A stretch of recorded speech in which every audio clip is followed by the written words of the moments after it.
Thank you for joining us, Jason. Welcome to our second ever episode of Correspendence, where we are talking to innovators and small makers in the market today. So, Jason, thank you for joining us. How are you today? I'm great. I love that play on words there. It was pretty good. That was from one of our channel supporters. I had a couple names and I ran him by, and it was Brownie. He suggested, Yeah, and so we're hitting the ground that's running awesome. with it. Yeah. But Yeah. how are you? So you got into turning pens long ago. I know your shop was established in 2016, but you got into pens, learned how to turn pens before that. Do you want to tell us how you got into it? Oh yeah. So it was 2000. So dating myself, that was about 24 years this year. My grandfather, Neil, who the shop's partly named after. So one thing, side note, everyone thinks my last name's Neil. It's actually not. My last name's Miller. So everyone thinks I'm Jason Neil. So actually Neil's my grandfather. So I'm just Jason. I thought that too, so thank you for the correction. Yeah. It's funny. Um, but yeah, so he was at the time they called it industrial technology. He was a teacher, high school down in South Texas. And so he taught woodworking, photography, drafting, like hand drafting. I feel like there's something else. I think those are the main ones. So he'd been woodworker, and all kinds of stuff like that. And his co-teacher in the shop started making these pens.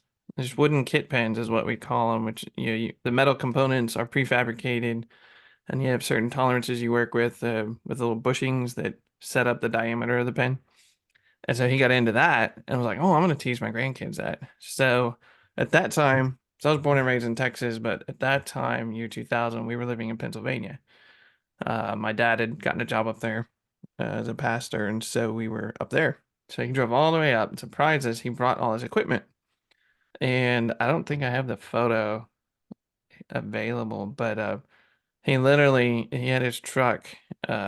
He pulled everything out, and this is December in Pennsylvania. It's cold, and we're out there making pins on the back of his truck. He dropped his tailgate, and we got all the little stations up on the tailgate. Which to your earlier question you sent me, I think it was like a mid '90s Dodge truck. Yeah, I Uh, asked him about it because I yeah, actually just had a 26-year-old truck I let go of. So yeah. on to the next person. So I was curious what kind of truck it was. But yeah. He was a diehard Dodge still to this day. He gives me a lot of grief because I have a Ford, and he's like, I thought I'd raised you better than that. Oh man, it's a new world. Once Dodge got, taken over, what was that, late 90s, early 2000s, Yeah, with Fiat Chrysler, it was different world. Anyway, it's back to it. different. Yeah. Yeah, so he put everything on the tailgate and we made our first pins. And so we took to it so much, he actually surprised us at Christmas when he was there and went out and bought us all the equipment. So he bought us a lathe, the drill press, everything to start doing this. And we set up in the family room of our house and had a whole station. And you have sawdust going everywhere. It was a mess. So we loved it. Like we had so much fun and we jumped straight into it, me and my two brothers.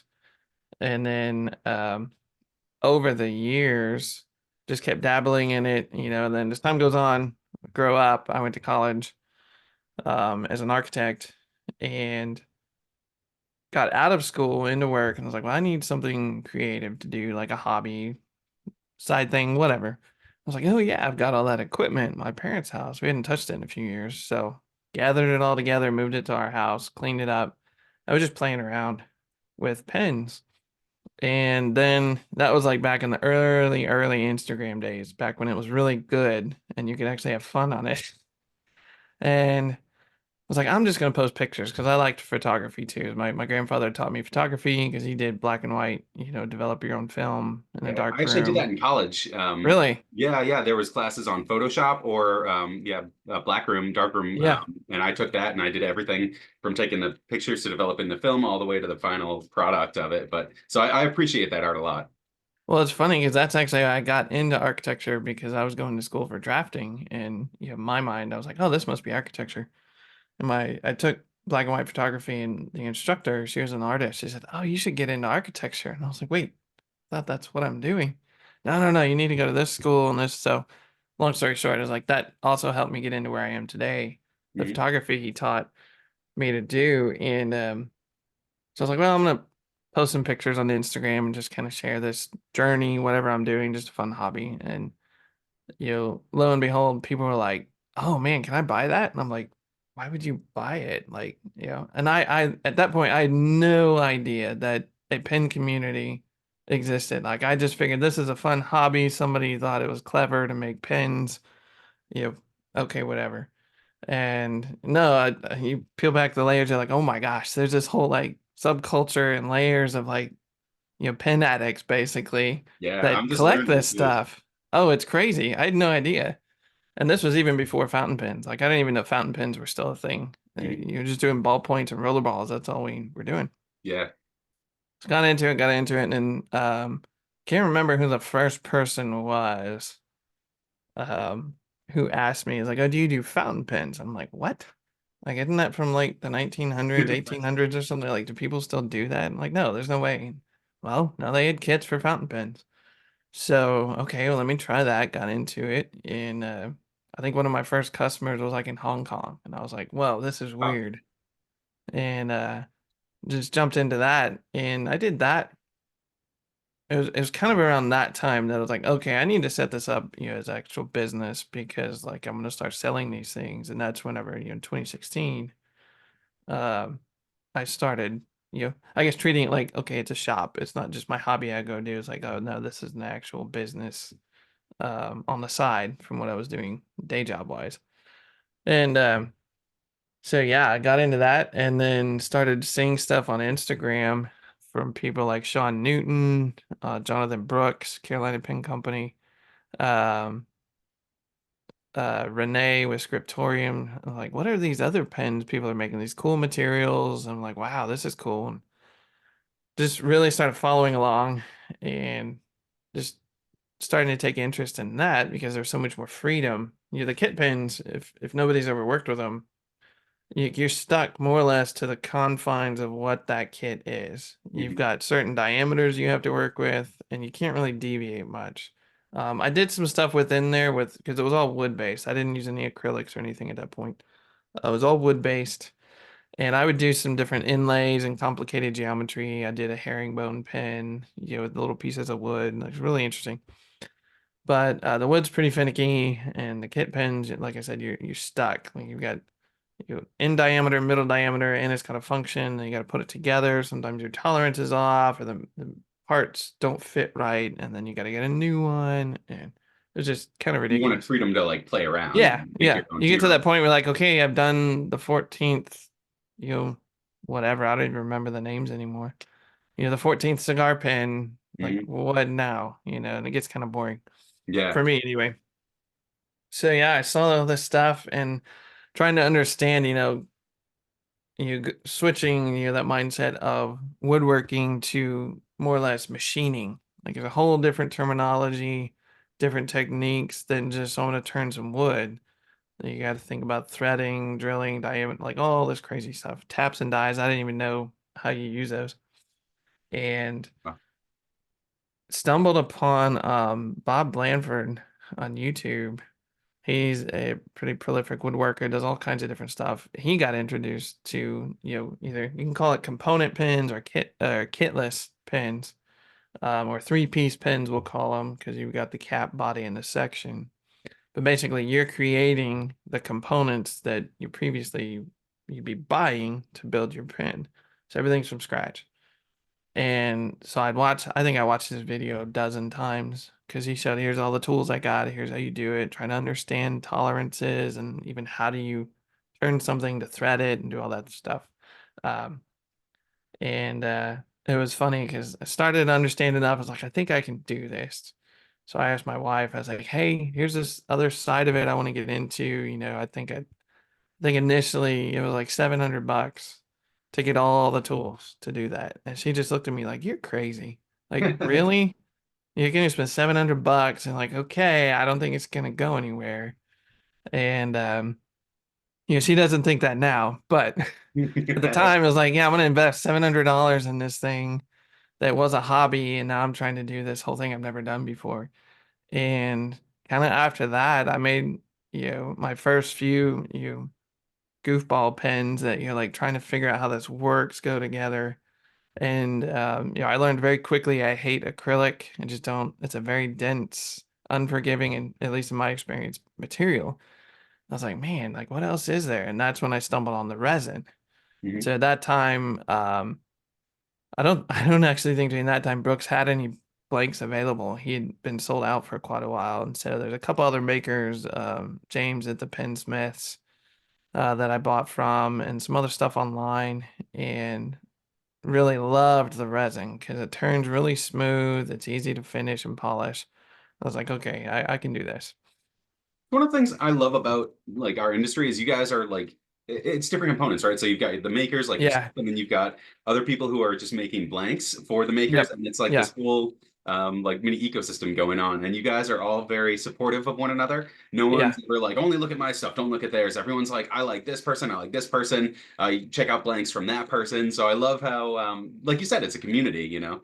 Well, and what's funny, and I'll probably catch flack for saying this, but it in a way, not everybody, but in a way, before me, Brad with Mythic Pens, and Jonathan with Carolina Pens, before we started that podcast, as the pen turns, and really started sharing information, it wasn't that way.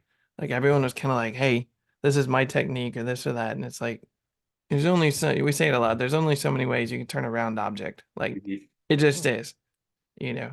And so, we actually got people that were getting mad at us because we would share, and still to this day, we'll share other makers' materials, their pens. It doesn't matter. Like it's not competition to us because the saying "rising tide raises all ships." It's like no, we're gonna share everybody because that bolsters the community. It pushes everybody to become better at their craft. So we actually got people that were getting mad at us saying like, "Stop sharing stuff," this is private or whatever they wanted to say.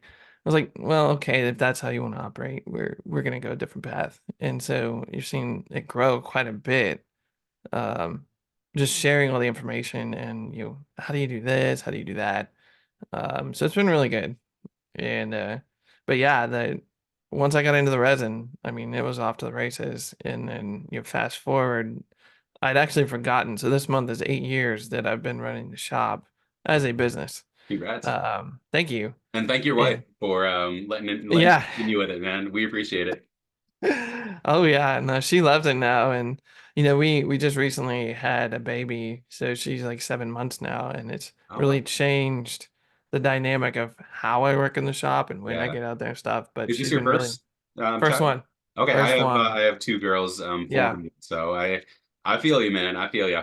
But It's like your different. hobby is at home though. That's Yes. when I had I kids, it I had used to hobbies at be home. I used to have it remote at another location before we bought our house, and I'm so glad it's such like in the garage. I can go out there.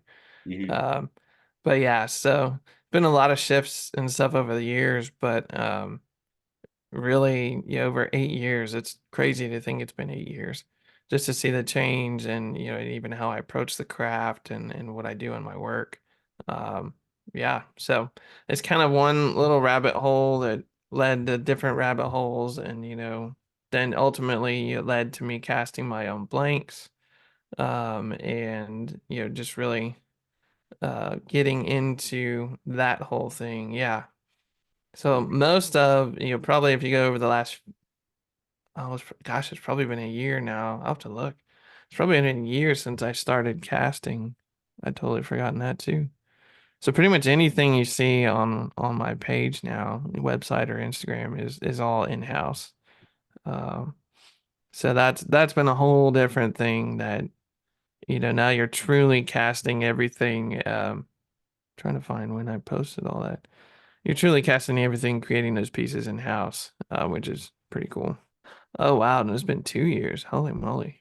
But it was 2 years next month that I got all the equipment to start casting. I thought it was only a year. Um, yeah, but no, that's a totally different rabbit hole that, different tools that I got, and you get addicted to that. So you're playing around with the blanks and you're playing around with the pens, and then you're trying to figure out to do different things with the two of them and how do they play together. And it's pretty wild. Nice. So I'm gonna pull up some of your pens here.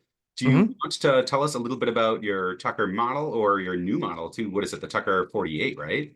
Yeah, so the backstory is I probably when I started, I had maybe 8 models. I did 8 or 10 models, excuse me, and did that for a while, and then kind of got to a point where I was like, I didn't enjoy some of them, didn't enjoy making them. They're kind of a pain.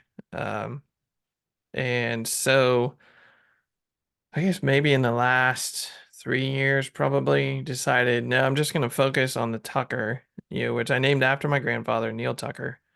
And it was one of the first, if not the first model I designed that and you did a great review, by the way. I watched it. So I appreciate that. It was very, very Oh, well thanks, done. man. I had fun. That was a great time. It was really Let's check fun. that out. Some of your comments were like, "Oh, I never thought about that before." So it was pretty cool.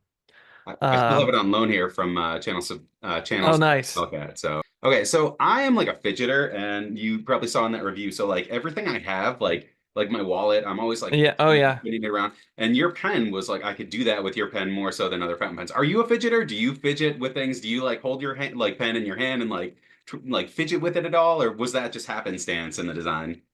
I think so. I'd never actually considered that. When I designed it, it was all about the balance of the weight and everything. And so when I saw you do that, I laughed out loud because I hadn't even considered that. I do fidget a lot, bouncing my leg all the time, or I've got a, tactile turn pen that I'm constantly, clicking the button at work and just back Yeah, and yeah, forth, I'm back and familiar forth, with back and tactile forth. turn. Got a Oh couple of man, those. it's addicting. I have one of their side click. I think it's the titanium one. And you Hmm. just boom, boom, boom, boom, boom, just back and forth all day long. I'm sure my coworkers are annoyed. Um, but yeah, no, had not. That was like a happy accident, honestly. When I saw you do that, I was like, "What?" Like it was just kind of cool. So All it's right, and kind of we got the interesting to see how insides. other people, We got the insights interact with from a Jason pen. likes tactile tearing too. Oh yeah, it's I need to get some more, but yeah, I've had one of their side clicks for a while. All right, let's jump And back to the Tucker 48, your new design. I'll see if I can pull it. yeah, Do you want to tell us more about this design? Because that's really cool and innovative. the 48. Yeah, I like pens that have a large ink volume. Hmm. And so I was like, how do I create something that's got more volume than just, a cartridge or a converter? And at the time, one of my favorite pens was Opus 88, Uh-huh. Coloro pens. That's an eyedropper. And I was like, oh, I could create an eyedropper. How do I do that? Um, all the tools I use are hand tools. And so I don't have like machining capabilities of a metal lathe. So I couldn't make it too complicated, with any kind of piston or, any kind of thing like that that would hold a volume. So I said the eyedropper would be great and just kind of tinkered around with it. I don't even remember when the first one was. It's many years ago now. Oh, wow. Oh, But yeah, just you've had decided, time to like refine and work on, oh work yeah, on them. yeah. Yeah, it's intriguing. So It's definitely it's an innovative, basically, unique design. yeah, it's kind of, there's a saying in architecture, form follows function. And it was kind of that. It's like, okay, I need it to do a certain thing. I want to keep the tuckered body. How do I play with that? So it's basically, it's got the middle band, like on this picture, is a coupler that the body and the section fit together. And then there's 2 O-rings Yeah, on the inside of that. smaller part. Is that the part? hmm Yeah. So yeah, that part comes in and it friction fits behind the section with an O-ring that keeps it all sealed. And then there's also an O-ring in the section itself behind the nib housing, so it seals all that up. And so it was funny, the name originally, it kind of worked out cleverly. Originally, I was trying to get a large volume of ink, Hmm. and I estimated it'd be about, 4.85 milliliters of ink. That's a good So size. Yeah, good volume. that's where the name came from. It ended up not being as much as I thought, but what worked out is the Tucker, my grandfather, he's also a fan of the Tucker, the car. And I can't remember the man's name who invented it. It was back in the 40s. Um, there's a documentary on it. I should probably look that up. But anyway, he loved that car. It was very innovative for its time with like disc brakes and seat belts and windshield wash or wipers, things like that. Yeah, in 48. Yeah.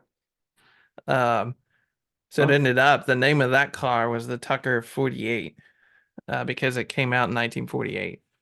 And so it kind of worked out that after, okay, the volume is not going to match the name. I was like, oh, it's perfect. So I've got the Tucker and the Tucker 48, and that's kind of become, those are my two models that I focus on solely, and just continue refining over the years.